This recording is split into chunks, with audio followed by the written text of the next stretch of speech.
Hello and welcome everyone to another StarCraft 2 England cast. Today I have got game 2 of a best of 3 from the Zotac Cup, and it is between TSLRevival, who is the red Zerg player in the lower right, and Dragon, who is the blue Terror player in the top left. Now, am I the only one who thinks Dragon is just such a hardcore name? Like, I know it's a bit cliched and that sort of thing, but Dragon, like, I'm amazed no one had that name already, but lucky if you get it. Revival, basically, if you haven't watched Game 1, do check it out. It was a cool game. It's a really nice strategy out of Dragon. Basically, spoilers incoming, so pause and flick to my channel if you want to watch Game 1. Basically, Dragon went for a really nice bunker contain. He got up his natural quickly, went for a 1-rack command center. Unfortunately, just didn't build enough. He went for a 3rd command center really quickly, trying to get ahead economically. And Revival just went for a big Baneling Roach push and just rolled him straight then and there. But it was really nice play nonetheless, so I'm really interested to see whether Dragon can take this game, level up the series, or whether Revival will 2-0 him. But we will wait and see. It should be out. Well, it should be a good game nonetheless. The map, of course, is Entombed Valley. I don't think it's forced cross spawns. The other interesting thing about this map is it's a bit awkward to defend and take a 3rd base for the Zerg because of these rocks. While you can get the 3rd base down, there's just quite a large area to try and defend across. It's annoying, it's irritating, but the natural is not too bad to take, in all honesty. Defensive wise for Dragon, he can stick down a bunker here. He can even build a supply depot wall off and get tanks. It's pretty easy for him to go like that. Now it does actually look like Dragon's going to go for a command center first build, so that is bold, but it is going to get scouted by this drone most probably. And of course, once you see this sort of thing, you know exactly what your opponent's doing. And does it get picked up? Yes, it will. There we go. So that is absolutely fine. And now this drone can go and start harassing the SCV, which will be just so annoying. And the drone get the first hit off, which means it will win this fight. A second SCV is being pulled to come and join in. And will Dragon pull the SCV back? No, he doesn't. So that's a slight mistake there. It could have died, which would have been a bit of a loss at this stage of the game, but we do have Revival going out the hatch first, and he's actually leaving his pool really, really late because he knows that hatchery, that command center is down. He knows there's not going to be pressure for a little while, and is actually double expanding. That is crazy. That base came down at like 3 minutes 10. That is sick. So Revival going massive economy mode, but this double racks is going to cause the problem.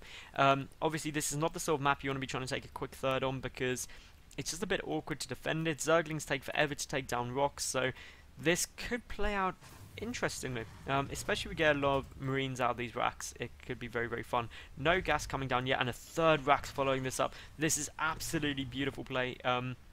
This is going to allow Dragon to get an awful lot of Marines very quickly, and we saw in Game 1, he is not afraid to use those early units for containment, harassment. Of course, Revival, his pool is only 2/3 done at like the 4-minute 15 mark, so, I mean, that pool is not going to be out for a while. The queens aren't going to be out for even longer, but he does have a 3rd hatchery, so always look on the bright side of life. And basically, if we look at the work account for the moment, it's in Revival's favour. Once that 3rd base comes down, it's going to be hugely in Revival's favour, but he needs to start dealing with these rocks if he's going to defend against like a lot of Marines, and a lot of Marines are certainly on the cards. I mean, we're pumping out a lot of units. There's still no gas. The orbital command starting at the natural now as well. It's just going to allow him to get so much stuff. The first gas on its way. We may see a 2nd gas as well. You do tend to see, if gas are later, more get taken at once just to try and catch up with the tech. And I mean, so far that is not going to be the case. We do have the 3rd base up and running though, and I just can't wait to see how this plays out. I really want some kind of engagement to happen, but we do have the first 2 queens popping. That's going to help with the lava situations, so Revival will be able to spend the stupid amounts of money he will be getting shortly. And of course, Revival still has no gas, just so you can get maximum numbers of drones. This single SCV poking up, gonna have a little look around, see what's going on. But down, of course, the Dragon's base, he's got a good number of Marines. Now he's got that first gas mining away happily. Probably going to get Tech Lab on that barracks, I would imagine, to get Stim. That is the most likely course of action. But these Marines, they're moving across. The Watchtower will give away the movements, though, and then we should see Revival grab quite a few Zerglings out, as long as he does do it in time. But hopefully he saw how many. There we go, 10 Zerglings are on their way. They're going to be needed to come and defend this, but I mean, even 16 Zerglings against 12 Marines, that can be quite tough. The Queen will help massively, but if you've got good Marine numbers and you've got a big ball there, then it'll be absolutely fine in order to defend it. There comes down the Spine Crawler. Obviously, Marines get so much more efficient when they do ball up, because basically the Zerglings can't get the surface area. Quite a few drones getting taken down here already. The Queen should get focused down next because that will hurt production a lot, but it does get inject off in time. That's really, really nice. We do have combat shield on its way, so this is going to be a lot of marine pressure coming in. Those Zerglings are on their way, but great kiting by the marines, and this is just great positioning here by Dragon, positioning himself between the two gas guys to minimize the surface area those Zerglings have to engage, and this is just going to allow him to engage very, very cost effectively. It will get cleaned up now, and the rest of the marines pull back, but if you look at the units lost tab, came off a lot worse for Revival. Revival also lost quite a few workers at 4 and also lost the Queen. That is the critical point. More barracks being added on, the combat shield coming down, the third command center finished. So behind this aggression, Dragon's done everything he should have done. He's expanding, he's building up his production, getting a good defense position ready for the counter push. We do now have, of course, 4 Queens out, so that means the creep spread's going to start going really, really nice. But with only a handful of Zerglings, there's not really very much at all the Revival rather is going to be able to push with. And I'd say Dragon is in an amazing spot right now. They're on its way down for Revival at the moment. I cannot wait to see how this all plays out. So obviously it's going to be a really, really heavy bio force out of Dragon right now. I mean, there's 4 additional barracks coming down to the 3 he's already got. He's probably going to start getting add-ons to them, although getting add-ons in this position is hard. I think that's the only barracks which can get an add-on where they're positioned at the moment. The wall off going to be very, very important. These rocks trying to go down here for Revival, but as you see, even with just so many Zerglings, it's just really, really difficult in order to take down those rocks anytime soon. And I mean, the reason for that is because the rocks have 3 armor, Zerglings only do 5 damage per hit, which anyone with any math skills know that each Zergling only does 2 damage per hit, and they're trying to take down 2,000 hit points. So that is a lot of attacks from Zerglings. Now the Baning Nest on its way out. We've got the 1-1 upgrades, we've got tanks starting production, siege mode not started yet. We do have stim on its way, and just a huge number of marines moving across, and basically that Baning Nest is going to be essential to deal with this.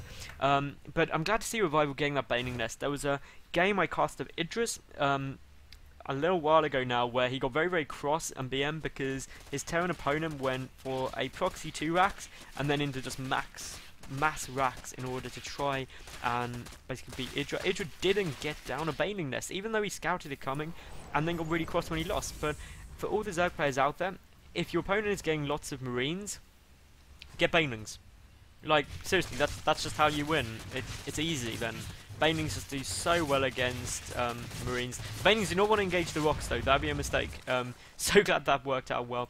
Revival, of course, the 1-1 upgrades nearly done. The 1-1 upgrades are about a quarter done for Dragon, so they're pretty equal. There will be a small period where Revival has his, but Dragon doesn't. The Infestation Pit nearly finished. We do have an awful lot of reactors coming down, and I mean, there's the starport for obviously those additional medevacs. We've got the reactors coming down on the barracks, so we're going to have stupid numbers of Marines. I mean, Marine count already up to 33, so there's more Marines at the moment than there are Zerglings, which is pretty rare, but we do have Revival trying to take his 4th base down to level up the economy. In terms of the worker count, Revival up at that kind of 80 drone mark. If we look at the income tab, it is in Revival's favour, but the Mule, which has just dropped, should bring it back to pretty much equal actually. So that is absolutely fine. Obviously the 4th base though will allow the 7th and 8th gas to be taken by Revival, obviously giving him the better gas income. Infestors are on their way out. We do have Pathogen Glands nearly finished. We've got Burrow coming down, so we could see some Burrowed Infestor play. But this kind of 2 tank push is really effective. Because the 2 tanks give the good splash. Siege mode isn't done though, so will be interesting to see how that goes, and may actually just pull back once he starts seeing some of these units, because there's an awful lot of Banelings. If we've got Burrow and we've got Banelings, which means we've got a vague possibility of my favourite thing in the world, which is Burrow Banelings. Like seriously, if Burrow Banelings come out, I just get really excited and happy, and if I miss them go off, I get really sad. But hopefully that won't be the case. We do see the medevac coming over, and there's the fungal growth, and with the Queen there as well, it should only take about 3 fungals, so that is going to be a big, big problem. But will it get away? No, it won't. And of course, there goes down a tank and a handful of units. But absolutely nothing. Some Banelings go off on some Marines there. And for the moment, Revival engaging cost effectively, which is not what you want as a Terran. You always want to force the Zerg player to lose more stuff than you, because generally they have a better economy. Now, we do have that tank in an interesting position up here. It can't actually be attacked by anything other than air units right now. So that's going to cause a problem. We do have a load of Marines, but of course fungal growth versus Marines is absolutely terrible, because Marines clump up really, really tightly, and if you do see a fungal growth go off on a big ball of Marines, it can cause absolutely massive problems. Now, that tank already showing what fun it can do, taking out so much stuff. No Overlord over there to give vision of the high ground. We do have a drop coming down on the 4th base, but it will get cleaned up pretty damn easily. But it is allowing Dragon to move out slightly more forward and get a more dominant spot. He's trying to get down that sensor tower. We do have a borrowed Zergling there, though, preventing a 4th base attempt. We do have the Zergling running around checking everywhere else. And we've got Dragon trying to move into the middle of the map. But the problem is, Hive is done, Ultras are on the way. 2-2 upgrades are nearly finished for Revival. He's getting Adrenal Glands as well for the Zerglings, which of course makes Zerglings do stupid amounts of damage. And basically, Revival is now getting everything he wants. He's even getting the Spire, so Broodlords are an option, and essentially that's going to become a problem for Dragon shortly. But that Sensor Tower, I think, is absolutely a great decision. I don't see enough Terran players getting those Sensor Towers. I think they're very, very effective for getting good information about your opponent's movements, and it just helps you. We've got big engagement coming in. Revival just charging straight in. The tank spread is good, though, and they're getting some good hits off, but there's just too much stuff here for Revival right now, who's reinforcing on Infestors at the moment. But those Infestors did burrow down. But the important thing there in that engagement is Revival managed to take out the tanks. If we look at the tank count now, only 3 on the field as they're moving across the map. That means that he's going to be able to engage a lot better next time. He's reinforcing with 42 more Zerglings, Adrenal Glands, the 3-3 upgrades, the Ultra armor on its way as well. So basically Revival got everything he wants. He can actually start getting Ultras. He's got an awful lot of money and gas there now. So I'd love to see some Ultras start production, but the Greater Spire looks like it's going to be the choice. We do have the Corruptors coming out. Big double drop getting loaded up though. Probably going to head for that 5th base, but will get spotted by the Zerglings. The tank gets 1 hit off, but of course this big double drop is now fully aware of where it's going to go down. This base will probably get up to get defended. And for the moment, things are very much going in Revival's favour. The only thing going in Dragon's favour is he's got the map dominance, but he hasn't even started a 4th base yet. And of course, the 5th base on its way out for Revival, although this big double drop could cause problems. The Zerglings were forced to come back. There must have been a drop down there I missed, so I apologise for that. But currently this big drop is going to be the fun thing to do. There is a Spore Crawler there though, but by pulling all his units back, he's allowed Dragon to move forward with those tanks, and now suddenly it's a big multi-prong attack. The double drop going down, but the Corruptors pick off both medevacs, and that was a massive, massive loss there. There is a handful of Marines, but Adrenal Glands is done now, and of course the 3-3 upgrades on their way as well. So 3-3 uplings with Adrenal Glands is just so effective. If we look at the loss tab, well, an awful lot more resources lost at the moment for Dragon compared to Revival, which is never ever where you want to be. The 5th base about to finish there for Revival as well. He's got the Ultra Armor done, he's got the 3-3 upgrades about to finish, he's got 8 Broodlords on the way as well, and the 3-3 upgrades only just starting for Dragon now, so he's going to be a lot behind in terms of the upgrades. He's behind in supply, he is definitely behind in economy, and I mean these Banelings, they're going well. There was a good scan there just to pick off the creep tumors, but the Broodlords are about to morph, and once those Broodlords come out, that means siege tanks have huge problems. The Marines trying to come in, but I mean the Zerglings are there, they're just so powerful at this stage in the game, but the Broodlords, they're very slow, as are the Infestors, which means that if Dragon chooses to use this army to be more mobile, he'll be absolutely fine.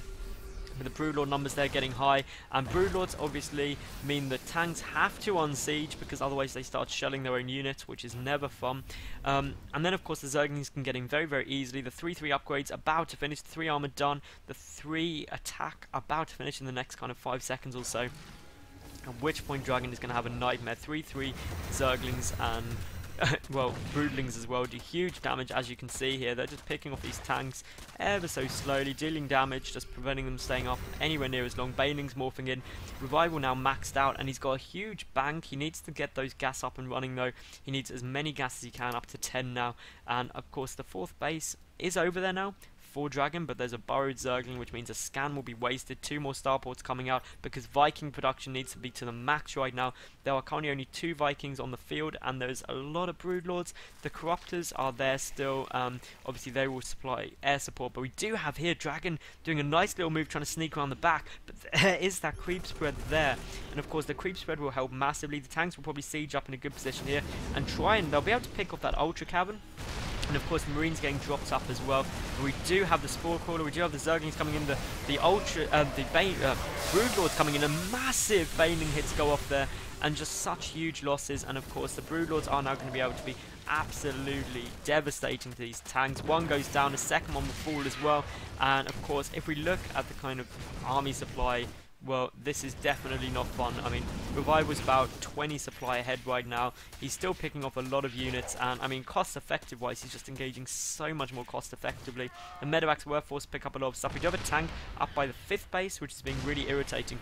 On the plus side to Dragon, he's utilising this high ground so well, like consistently well.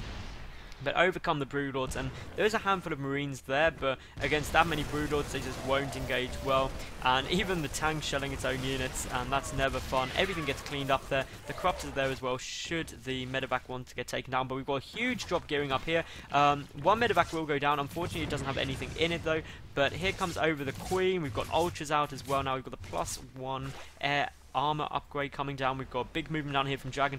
Great map control by Dragon in terms of prodding and poking everywhere he can, trying to take up as much of Revival's attention and defending these multi-pronged attacks. And he may actually get lucky here with some Broodlords. He does pick up some, but the rest of the reinforcements are on their way in, and once they come in, it's fine. He's getting surrounded from behind as well, and this could be the game right here. I mean, he's getting completely surrounded. His entire army just gets cleaned up very cost effectively yet again. I mean, he's lost over 5,000 more resources and is a base behind.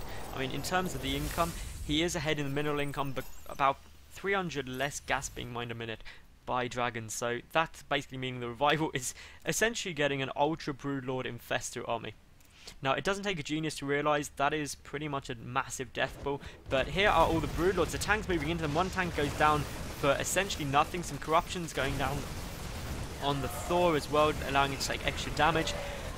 And well, this is getting cleaned up very nicely. I'd imagine Dragon probably going to be forced to GG very shortly, because this force is just absolutely huge.